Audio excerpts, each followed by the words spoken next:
you so much for your time here today. Thank you. One of my, as a student of history, one of my favorite sayings is, those who don't learn from history are doomed to repeat it.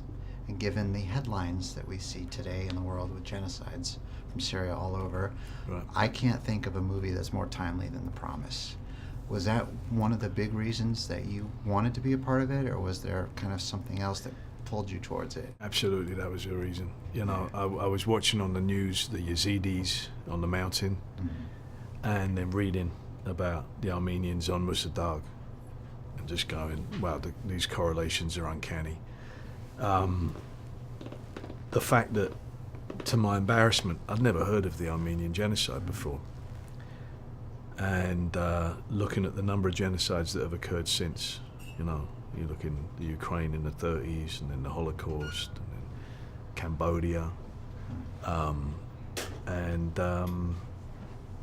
just thinking that this is a very timely piece. And it's become actually even more timely in terms of the importance of free press, journalistic ethics, and that's just occurred, you know, since we've been making this film. So I've found it engrossing. I couldn't stop thinking about it, and also on top of that, incredibly altruistic reasons for making the film. All proceeds go to charities aimed at raising awareness and preventing genocide. And really, you know, the financiers and producers, the film for them is hopefully just a launching point for a whole social campaign aimed at educating people about genocide, and not just the Armenian genocide, but genocide in general, and what people can do to prevent it and to help and be a resource and an educational resource. It's so long overdue, and welcome to here.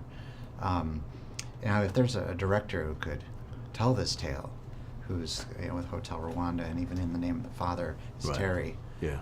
what was your big takeaway from him, if you could even narrow it to one?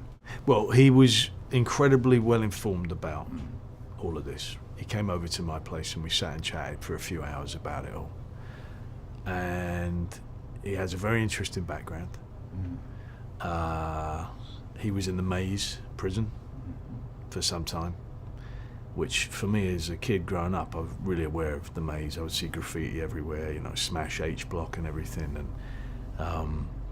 And he was actually in there, you know, and his first piece of writing was a piece called The Tunnel. And he's always been somebody very much. He's a man who is altruistic and wants a cause, you know. He wants to help, and he's a funny bloke as well. And because in honesty, I thought in meeting him, I was like, I grew up with IRA bombings going on, and now I'm talking with a director who went to prison for involvement with the IRA. And I was thinking, I don't know how this is going to go, really. And then he started telling me, you know, about himself and his stories, and he was in the maze, and they actually dug a tunnel to try to escape, spoons and all that, you know.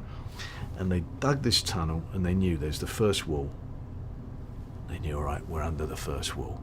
And then there was a second wall. They were going, all right, we're under the second wall. We've done it. Now we go up. And they come up. And what he's actually done is he's dug a tunnel, he's gone out, he's gone past the second wall, but then he's done a complete 180 and dug himself right back under the wall again and back into the prison in the maze. And they all just get caught coming out in the prison like that. And he wrote a piece about it. And he's got this wonderful sense of humour and a great empathy for, you know,